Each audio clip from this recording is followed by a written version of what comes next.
कांग्रेस के राष्ट्रीय आंदोलन को प्रथम चरण को 1885 से 95 तक उदारवादी राष्ट्रीयता का काल माना जाता है।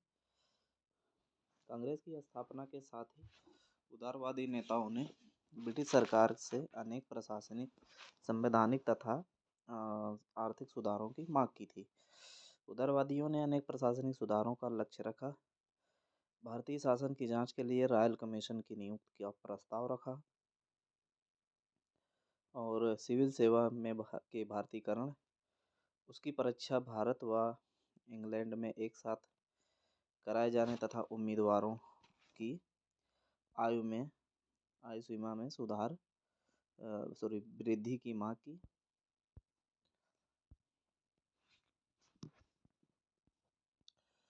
और उदारवादियों ने प्राथमिक एवं तकनीकी शिक्षा के प्रसार पर अधिक व्यय करने की मांग की तथा आयकर एवं नमक कर में कमी तथा आबकारी कर में वृद्धि की मांग की। उदारवादी कांग्रेसी नेताओं ने वायसराय एवं भारत सचिव की कार्यकारिणी तथा प्रांतीय विधान परिषदों के विस्तार तथा उसमें भारतीयों को प्रतिनिधित्व देने की मांग की। अन्य प्रांतों के लिए विधान परिषदों के गठन की मांग की। उदारवादी नेताओं ने कृषि बैंकों की स्थापना करने, मुक्त व्यापार की नीति को समाप्त करने की मांग की। सैनिक एवं असैनिक व्यय में कमी करने तथा भारत में से धन निष्कासन रोकने की मांग की। इस चरण में कांग्रेस प्रतिवर्ष अधिवेशन करती थी जहां प्रस्ताव पारित किए जाते थे। इन प्रस्तावों को भारत सचिव ब्रिटिश सरकार तथा क्राउन के पास प्रार्थना पत्र के रूप में भेजा जाता था। प्रारंभिक कांग्रेसी नेता अपने विचारों तथा कार्यक्रमों को इंग्लैंड में प्रचार के बहुत महत्व देते थे। इनका मानना था कि इंग्लैंड में रहने वाले अंग्रेज भारतीय अंग्रेजों की तुलना में अधिक उदार एवं न्यायप्रिय हैं, अतः वे भारत के हित में अवश्य कदम उठाएंगे। उदारवादियों का सबसे बड़ा योगदान आर्थिक क्षेत्र में रहा। इन्होंने भारत में ब्रिटिश साम्राज्य की एक सशक्त आर्थिक समीक्षा प्रस्तुत की। दादा भाई नौरोजी एवं रमेश चंद्र दत्त तथा डी.ई. वाचा ने धन निष्कासन सिद्धांत को लोकप्रिय बनाया। दादा भाई नौरोजी, रमेश चंद्र दत्त और डी.वी. वाचा उदारवादी अथवा नरमपंथी नेता। दादा भाई नौरोजी, दिनसा-ई वाचा, फिरोज शाह मेहता, सुरेंद्र नाथ बनर्जी, बदरुद्दीन तैयबजी, रमेश चंद्र दत्त, गोपाल कृष्ण गोखले, डॉक्टर रास बिहारी घोष, आनंद मोहन बसु, मनमोहन घोष, ये सब नरमपंथी नेता थे। और इसके प्रथम चरण के महत्वपूर्ण कुछ फैक्ट हैं। कांग्रेस के प्रथम अधिवेशन की अध्यक्षता के लिए ए.ओ. ह्यूम ने व्योमेश चंद्र बनर्जी का नाम प्रस्तावित किया और के.टी. लैंगन ने अनुमोदन किया। कांग्रेस के द्वितीय अधिवेशन कलकत्ता में दादा भाई नौरोजी की अध्यक्षता में हुआ और इसी अधिवेशन में इंडियन एसोसिएशन का कांग्रेस में विलय हो गया। और द्वितीय अधिवेशन में ही स्टैंडिंग कमेटी गठित करने का प्रस्ताव लाया गया। कांग्रेस का तृतीय अधिवेशन मद्रास में सैयद बदरुद्दीन तैयबजी की अध्यक्षता में हुआ। यह कांग्रेस के प्रथम मुस्लिम अध्यक्ष थे, सैयद बदरुद्दीन तैयबजी। इस अधिवेशन में पहली बार स्थानीय भाषाओं में हिंदी और तमिल आदि भाषण हुआ। और कांग्रेस का चौथा अधिवेशन इलाहाबाद में जॉर्ज यूले की अध्यक्षता में हुआ। यह कांग्रेस के प्रथम अंग्रेज नेता थे। और इलाहाबाद अधिवेशन 1888 में पहली बार कांग्रेस के संविधान का निर्माण हुआ। कांग्रेस के संविधान का निर्माण हुआ 1888 में, भारत के संविधान का नहीं। बम्बई अधिवेशन में ब्रिटेन के हाउस ऑफ कॉमन्स के सदस्य चार्ल्स ब्रैडला भी सम्मिलित हुए। और बम्बई अधिवेशन में कादम्बिनी गांगुली सम्मेलन को संबोधित करने वाली प्रथम महिला थी। वे प्रथम भारतीय स्नातक महिला थी, कादम्बिनी गांगुली। जुलाई 1889 में इंडियन नेशनल कांग्रेस की ब्रिटिश इकाई की स्थापना लंदन में हुई और इसने इंडिया नामक पत्र निकालना प्रारंभ किया। 1900 ईस्वी में लॉर्ड कर्जन ने भारत सचिव को लिखा कि भारत में कांग्रेस लड़खड़ा कर धराशायी हो रही है। भारत में रहते हुए मेरी महान महत्वाकांक्षा है कि मैं इसके शांतिपूर्ण मृत्यु में सहयोग कर सकूं। अब इसका दूसरा चरण शुरू होता है 1905 से 1919 तक।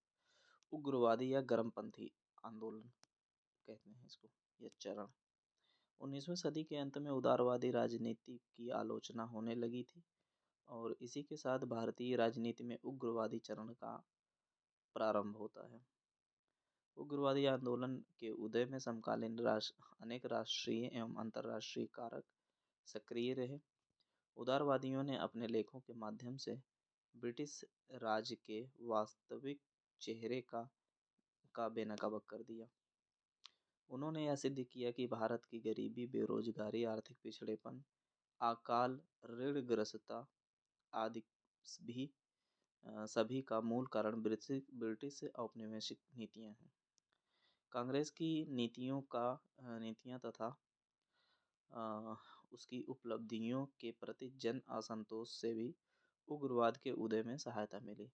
उग्र नेताओं का मानना था कि कांग्रेस की निवेदन की नीति से कुछ भी हासिल होने वाला नहीं है। अमेरिका, फ्रांस, जर्मनी एवं इटली में के राष्ट्रीय आंदोलनों की सफलता ने यह स्पष्ट कर दिया कि संवैधानिक तरीकों से स्वराज की प्राप्ति नहीं की हो सकती। इथियोपिया द्वारा 1896 में इटली की पराजय तथा 1904 से 5 में जापान द्वारा रूस की पराजय ने यूरोपीय अजेयता के सिद्धांत को ध्वस्त कर दिया।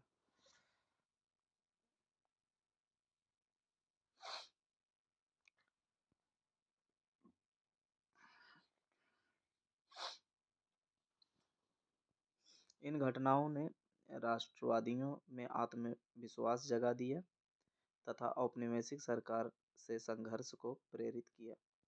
महात्मा गांधी ने हिंद स्वराज नामक अपनी पुस्तक में लिखा कि बंगाल विभाजन के बाद ही भारतीयों में वास्तविक जागृति आई, जिसके लिए हमें लॉर्ड कर्जन को धन्यवाद देना चाहिए। हिंद स्वराज नामक पुस्तिका में महात्मा गांधी जी ने ये बात लिखी थी। उग्र राष्ट्रवाद के उदय के कुछ कारण थे। पहला था ब्रिटिश शासन की शोषणकारी नीतियां, कांग्रेस के आवेदन निवेदन नीति की असफलता, पश्चिमीकरण के विरुद्ध प्रतिक्रिया और अंतर्राष्ट्रीय घटनाएं, लॉर्ड कर्जन के कारनामे। अब गर्मपंथी नेता कौन कौन से थे, तो इसमें बाल गंगाधर तिलक, लाला लाजपत राय और बिपिन चंद्र पाल, इन तीनों को सम्मिलित रूप से लाल बाल पाल कहा जाता था और इसमें अरविंद घोष भी सम्मिलित थे। अब इनमें अंतर क्या था नरमपंथी और गर्मपंथी, उदारवादी और उग्रवादी नेताओं में? तो नरमपंथी भारत के लिए औपनिवेशिक प्रशासन में सुधार चाहते थे, गर्मपंथी स्वराज चाहते थे। ये अंग्रेजों पर विश्वास नहीं करते थे। नरमपंथी संवैधानिक तरीके से जैसे प्रार्थना, निवेदन, अपील, आवेदन द्वारा ब्रिटिश सरकार से रियायत प्राप्त करना चाहते थे। उग्रवादी जन आंदोलन, बहिष्कार, स्वदेशी व राष्ट्रीय शिक्षा के द्वारा स्वराज प्राप्त करना चाहते थे। और उदारवादी पश्चिमी शिक्षा संस्कृति के प्रशंसक थे तथा उसी के आधार पर भारत का निर्माण करना चाहते थे। उग्रवादी प्राचीन भारतीय संस्कृति को श्रेष्ठ मानते और पश्चिमी संस्कृति को हेय समझते थे, यानी नीचा समझते थे। उदारवादी राष्ट्रीय आंदोलन शिक्षित व उच्च शहरी वर्ग का प्रतिनिधित्व करते थे। उग्रवादी आंदोलन में मध्य व निम्न मध्यम वर्ग तथा सामान्य जनता तक ले जाना चाहते थे। उदारवादी धर्मनिरपेक्षता के समर्थक थे और उग्रवादी धर्म के साथ राजनीति को जोड़कर जन आधार तैयार करना चाहते थे। बंगाल विभाजन के संबंध में विभिन्न विचार कुछ लोगों ने दिया है। तो ब्रिटिश समाचार पत्र स्टैंडर्ड ने बंग भंग को प्रतिवाद का ठोस मामला कहा है। मैनचेस्टर गार्जियन ने लिखा, बंगाल के टुकड़े टुकड़े करने की योजना के लिए उनके समर्थन का औचित्य स्पष्ट करना कठिन है और इसके लिए उन्हें क्षमा करना तो और भी मुश्किल है। हितवादी ने लिखा, कर्जन ने भारतीयों को अग्नि परीक्षा में डाल कर उनमें नया जीवन फूंका है। अमृत बाजार पत्रिका ने लिखा, बंग भंग द्वारा हजारों या लाखों ही नहीं करोड़ों लोगों की राष्ट्रीय भावना को मनमाने ढंग से जैसी ठेस पहुंचाई है, उसकी और कोई मिसाल नहीं मिलेगी। सोनार बांग्ला ने लिखा, बंगाल के लोग एक होकर उड़ जाएं और फिरंगी बुलबुल का घोंसला नोच कर उसे गंगा में प्रवाहित कर दें। सुरेंद्र नाथ बनर्जी ने कहा कि यह घोषणा हमारे ऊपर बम के गोले की भांति गिरी।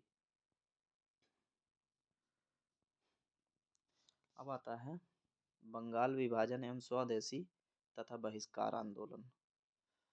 उस समय बंगाल की आबादी 7 करोड़ 85 लाख थी, जो गुलाम भारत की आबादी का लगभग 1/4 थी। उस समय बंगाल में आजकल के पश्चिम बंगाल, बांग्लादेश, बिहार और उड़ीसा शामिल थे। भारत सरकार ने बंगाल का विभाजन करके एक नवीन प्रांत बनाया, जिसमें बंगाल के चटगांव, ढाका और राजशाही जिला के पूरे क्षेत्र, मालदा जिला, त्रिपुरा का पहाड़ी राज्य और असम सम्मिलित किए गए। इस प्रांत को पूर्व बंगाल और असम नाम से पुकारा गया।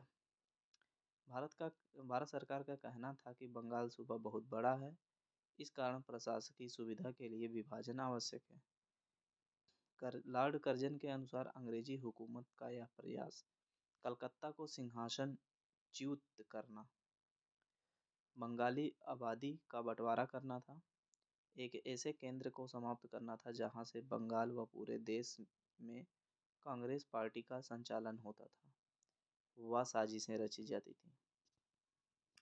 भारत सरकार के तत्कालीन गृह सचिव रिजले का कथन था कि अविभाजित बंगाल एक बड़ी ताकत है और विभाजन होने से यह कमजोर हो जाएगा। हमारा उद्देश्य बंगाल का बंटवारा करना है, जिससे हमारे दुश्मन बंट जाएं, वह कमजोर पड़ जाएं। सुरेंद्र बनर्जी, कृष्ण कुमार मित्र, पृथ्वी चंद्र राय व अन्य नेताओं ने विभाजन प्रस्ताव के खिलाफ बंगाली हितवादी संजीवनी जैसे अखबारों व पत्रिकाओं के माध्यम से आंदोलन छेड़ा। 19 जुलाई 1905 को बंगाल विभाजन की घोषणा कर दी। घोषणा के तुरंत बाद बंगाल के लगभग सभी कस्बों में विरोध सभाएं आयोजित की गईं। 7 अगस्त 1905 को कलकत्ता के टाउन हॉल में एक ऐतिहासिक बैठक में स्वदेशी आंदोलन की विधिवत घोषणा की गई। इस बैठक में बहिष्कार प्रस्ताव पारित हुआ। इससे पहले 13 जुलाई 1905 को सर्वप्रथम संजीवनी नामक साप्ताहिक पत्रिका में बहिष्कार को अपनाने का सुझाव दिया गया।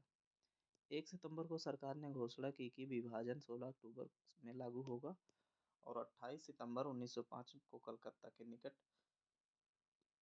काली घाट के मंदिर में 50,000 लोगों ने शपथ ली कि वे विदेशी वस्तुओं का प्रयोग नहीं करेंगे। 16 अक्टूबर 1905 का पूरा दिन पूरे बंगाल में शोक दिवस के रूप में मनाया गया। रविंद्रनाथ टैगोर के सुझाव पर संपूर्ण बंगाल में यह दिन रक्षाबंधन दिवस के रूप में मनाया गया। लोगों ने गंगा स्नान किया और सड़कों पर वंदे मातरम गाते हुए प्रदर्शन किया। महाराष्ट्र में तिलक व उनकी पुत्री केतकर ने इस आंदोलन में महत्वपूर्ण योगदान दिया। और इस आंदोलन की एक विशेषता यह भी थी कि महिलाओं ने इसमें सक्रिय रूप से भाग लिया था। परंतु यह आंदोलन बंगाल के किसानों को प्रभावित नहीं कर सका। वस्तुतः यह आंदोलन शहरों व उच्च व मध्यम वर्ग तक ही सीमित रहा। स्वदेशी माल की सप्लाई के लिए अनेक स्थानों पर स्वदेशी स्टोर खोले गए। सर्वप्रथम आचार्य प्रफुल्ल चंद्र राय ने बंगाल केमिकल स्वदेशी स्टोर खोला और बंगाल विभाजन विरोधी आंदोलन ने राष्ट्रीय शिक्षा को बढ़ावा दिया। 8 नवंबर 1905 को रंगपुर नेशनल स्कूल की स्थापना हुई और बंगाल में राष्ट्रीय शिक्षा को फैलाने में सबसे बड़ा कार्य डॉन सोसाइटी ने किया। यह विद्यार्थियों का संगठन था। इसके सचिव सतीश चंद्र मुखर्जी थे। रविंद्रनाथ टैगोर, द्विजेंद्र लाल राय, मुकुंद दास के लिखे गए गीत आंदोलनकारियों के लिए प्रेरणा स्रोत बने। टैगोर ने उस समय बांग्लादेश के स्वाधीनता संघर्ष को तेज करने के लिए प्रेरणा स्रोत का जो गीत लिखा था, अमार सोनार बांग्ला, वह 1971 में बांग्लादेश का राष्ट्रगान बना। कला के क्षेत्र में अरविंद नाथ टैगोर ने भारतीय कला पर पाश्चात्य आधिपत्य को तोड़ा और स्वदेशी पारंपरिक कलाओं व अजंता की चित्रकला से प्रेरणा लेने शुरू की। 1906 में स्थापित Indian society of oriental arts की पहली छात्रवृत्ति भारतीय कला में मर्मज्ञ नंदलाल बोस को मिली। अब दिल्ली दरबार आता है 1911 में।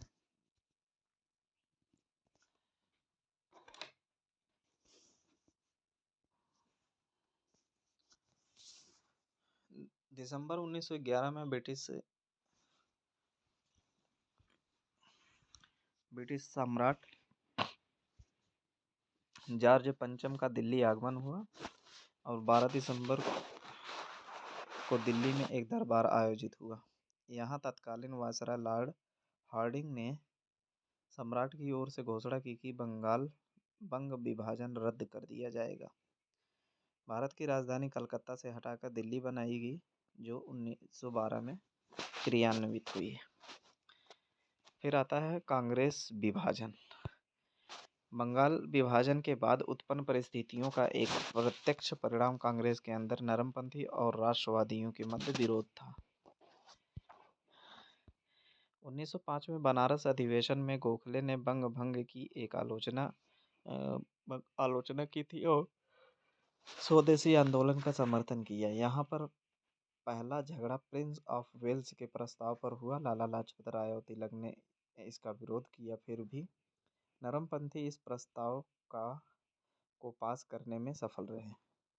नरमपंथियों व राष्ट्रवादियों के बीच दरार 1906 के अधिवेशन में और बढ़ गई। तिलक का सुझाव था कि लाला लाजपत राय को अध्यक्ष बनाया जाए। नरमपंथियों ने दादा भाई नौरोजी का अध्यक्ष बना दिया। अंततः मामला शांत हो गया। सूरत अधिवेशन में राष्ट्रवादी लाला लाजपत राय को अध्यक्ष बनाना चाहते थे, परंतु नरम दल वालों ने रास बिहारी घोष को प्रत्याशी बनाया। तिलक घोष के अध्यक्ष पद के चुनाव के लिए राजी हो गए और जिसके लिए उन्होंने 2 शर्तें रखी। कांग्रेस के कलकत्ता अधिवेशन में जो प्रस्ताव स्वदेशी बहिष्कार के बारे में पास किया गया था, उन्हें फिर से पास किया जाए। घोष के भाषण के जिस अंश में राष्ट्रवादियों की आलोचना है, उसे हटा दिया जाए। नरमपंथी किसी भी प्रकार के समझौते के लिए तैयार नहीं हुए और रास बिहारी घोष अध्यक्ष बने। तिलक ने सारा दोष अपने ऊपर ले लिया, फिर भी नरमपंथी ना माने।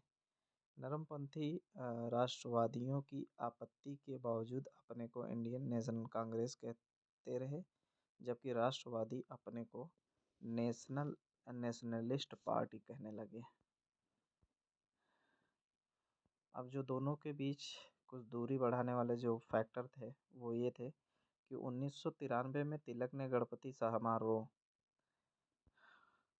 गणपति समारोह गणेश उत्सव का प्रयोग राष्ट्रवादी विचारों के प्रचार प्रसार के लिए किया था। और 1995 शिवाजी समारोह को राष्ट्रीय त्योहार के रूप में तिलक ने स्थापित किया। और 1995 के पूना अधिवेशन में तिलक ने तत्कालीन कांग्रेस नेतृत्व पर साफ आरोप लगाया कि वह कांग्रेस को आम जनता तक नहीं ले जाना चाहते। फिर 1996 और 97 में महाराष्ट्र में अकाल पड़ा और अकालग्रस्त किसानों को तिलक ने भू राजस्व देने से मना कर दिया। सरकार ने किसानों को भड़काने के आरोप में तिलक को 1.5 वर्ष की सजा सुनाई। और राजनीतिक कारणों से देश के लिए जेल जाने वाला पहले व्यक्ति बाल गंगाधर तिलक थे, जो 1883 में जेल गए थे। तिलक ने अपने पत्र केसरी में 4 जुलाई 1909 में 9 के अंक में लिखा है कि हमारा श्रम किसी भी तरह सफल नहीं होगा यदि हम साल में एक बार मेंढक की तरह टर टर करते रहेंगे। अब हम देखते हैं प्रथम विश्व युद्ध के दौरान राष्ट्रीय आंदोलन। जब पूरे वर्ल्ड में वर्ल्ड वार हो रहा था तो उस समय हमारा राष्ट्रीय आंदोलन कैसा था। प्रथम विश्व युद्ध के दौरान हिंदुस्तान के राजनीतिक मंच पर कई महत्वपूर्ण परिवर्तन हुए। इनमें कांग्रेस में गरम दल का विलय, कांग्रेस मुस्लिम लीग पैक्ट तथा होम रूल आंदोलन महत्वपूर्ण है। युद्ध काल में कांग्रेस के अधिवेशन 1914 में मद्रास में हुआ। भूपेंद्र नाथ बसु अध्यक्ष थे। 1915 में बम्बई में ये हुआ। एसपी सिन्हा अध्यक्ष। 1916 में लखनऊ में हुआ। अंबिका चरण मजूमदार अध्यक्ष। और 1917 में कलकत्ता में हुआ, जिसके अध्यक्ष एनी बेसेंट, जो एक यूरोपीय महिला थी, उन्होंने अध्यक्षता की। कांग्रेस में गरम दल का विलय इसमें देखते हैं 1908 से 1915 तक कांग्रेस नरम दल की पार्टी बनी रही। इस बीच में कांग्रेस की लोकप्रियता में भारी कमी आई। 1914 में तिलक मांडले जेल से रिहा होकर पूना आए। गोखले गरम दल वालों को कांग्रेस में शामिल करने के उद्देश्य से तिलक से मिले और तिलक ने गोखले से कहा, कांग्रेस सबकी है, वह किसी पार्टी को दिया गया उपहार नहीं है। मैं पहले देश को तैयार करूंगा, फिर कांग्रेस में प्रवेश करूंगा और उस पर कब्जा कर लूंगा। इस उत्तर से गोखले संशय में पड़ गए और 1915 में गोखले व मेहता की मृत्यु हो गई, जिससे कांग्रेस के गरम दल का विरोध ठंडा पड़ गया। 27 से 30 दिसंबर 1915 के कांग्रेस अधिवेशन बम्बई में कांग्रेस के संविधान में ऐसा परिवर्तन किया गया जिससे गरम दल वालों को शामिल किया जा सके। इसमें महत्वपूर्ण योगदान एनी बेसेंट का था। गरम दल वाले 1907 के बाद पहली बार कांग्रेस में शामिल हुए, जिसमें तिलक को पूना सार्वजनिक सभा ने अपना प्रतिनिधित्व बनाकर भेजा था। कांग्रेस मुस्लिम लीग पैक्ट। युद्ध के समय सबसे महत्वपूर्ण घटना कांग्रेस मुस्लिम लीग पैक्ट थी, जिसमें जिन्ना व तिलक का सबसे महत्वपूर्ण योगदान था। इस पैक्ट के निम्न कारण थे। पहला था कि ब्रिटेन द्वारा तुर्की से युद्ध किए जाने के कारण भारतीय मुसलमान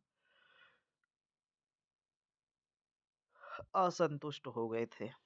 मुस्लिम लीग का पुराना नेतृत्व समाप्त हो गया। अब नेतृत्व मुसलमानों के अंग्रेजी शिक्षित मध्यम वर्ग के हाथ में चला गया। मुस्लिम लीग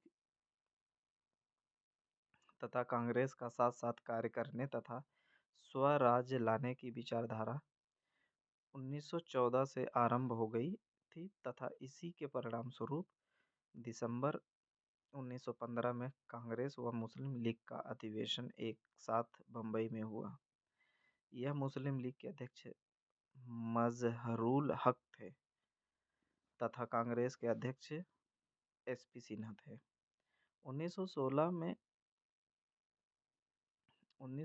में कांग्रेस व मुस्लिम लीग का अधिवेशन लखनऊ के साथ हुआ और इसमें लीग के अध्यक्ष मोहम्मद अली जिन्ना व कांग्रेस के एसपी मजूमदार थे। दोनों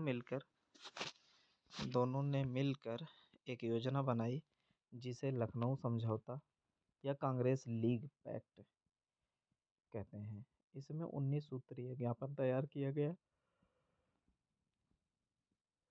और ब्रिटिश सरकार से स्वराज की मांग की गई। कांग्रेस ने मुस्लिम लीग की शर्त को स्वीकार किया। अल्पसंख्यकों को उनकी जनसंख्या से अधिक अनुपात में उन्हें विधान परिषद में स्थान देने,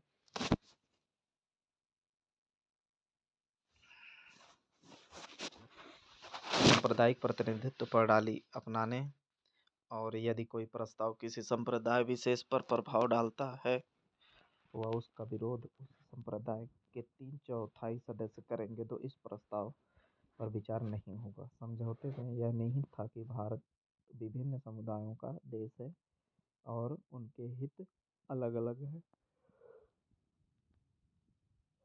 आरसी मजूमदार के अनुसार 1916 में कांग्रेस ने सचमुच 30 वर्ष के बाद पाकिस्तान की न्यू दिल्ली। अब आता है होम रूल आंदोलन। तिलक ने होम रूल लीग की स्थापना 28 अप्रैल 1916 में बेलगांव में की थी। इसके अध्यक्ष जोसेफ बैप्टिस्टा और सचिव एनसी केलकर हुए। इसके कमेटी के सदस्य में जी.एस. खापर्डे, बी.एस. मुंजे और आर.पी. करंदीकर थे। तिलक की होम रूल लीग का क्षेत्र बंबई को छोड़कर महाराष्ट्र, कर्नाटक, बरार व मध्य प्रांत था। इनका नारा स्वराज हमारा जन्मसिद्ध अधिकार है, हम इसे लेकर रहेंगे, लोगों के बीच अत्यधिक प्रसिद्ध हुआ। एनी बेसेंट की होम रूल लीग। सितंबर 1916 में एनी बेसेंट ने एक होम रूल लीग बनाई। मोतीलाल नेहरू तथा तेज बहादुर सप्रू जैसे नेता इसके होम रूल लीग में शामिल थे। और बाल गंगाधर तिलक के बारे में देखते हैं कि 1897 ईस्वी में अपने समाचार पत्र केसरी में प्लेग कमिश्नर की हत्या को उचित ठहराने के कारण उन पर राजनीतिक कारणों से 18 माह की सजा दी गई और 1908 ईस्वी में पुनः 6 वर्ष के लिए मांडले जेल बर्मा भेज दिए गए। जेल में रहकर उन्होंने गीता रहस्य, जिसका दूसरा नाम कर्मठ, की रचना की। इसके अतिरिक्त उन्होंने ओरायन तथा Arctic home in the weds की रचना की। तिलक ने कलकत्ता अधिवेशन 1906 में कहा, हम हथियार द्वारा नहीं बल्कि बहिष्कार द्वारा अपना लक्ष्य प्राप्त करेंगे। उन्होंने टैक्स न देने की भी बात कही।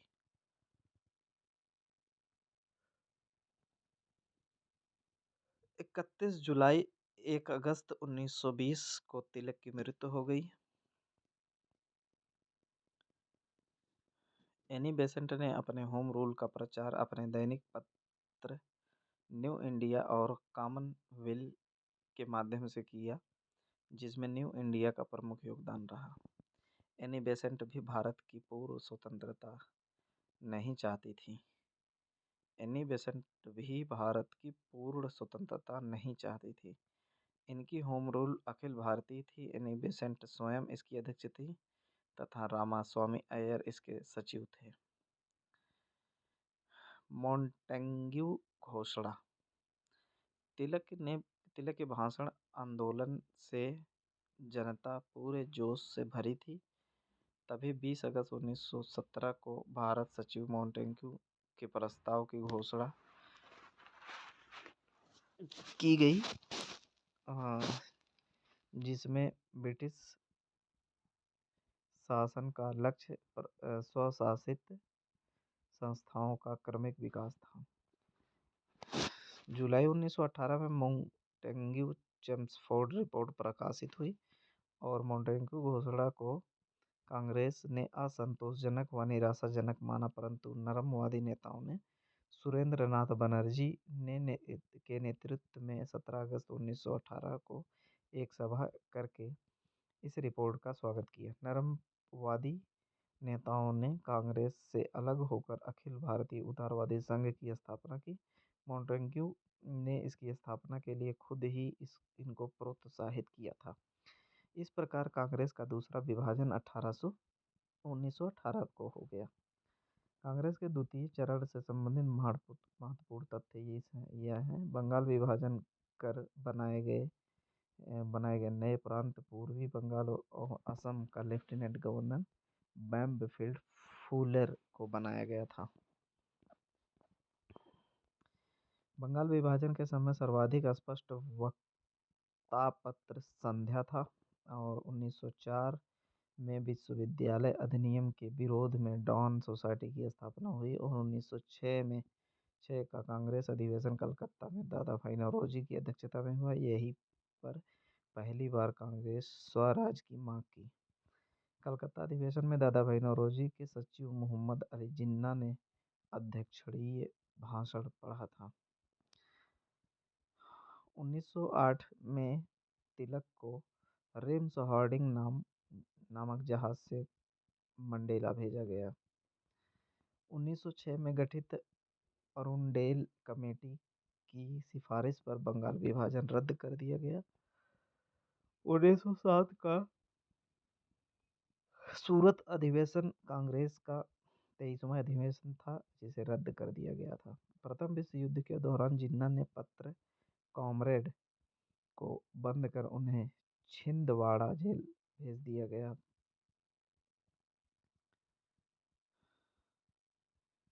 और 1908 में तिलक को गिरफ्तार किए जाने पर जिन्ना उनके वकील के रूप में जोरदार वकालत की थी।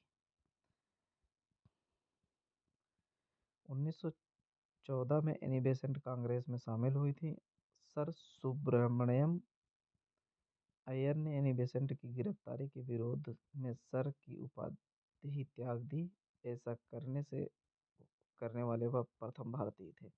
लाला लाजपत राय ने अमेरिका में होम रूल की स्थापना की और वहां से यंग इंडिया नामक पत्र निकाला।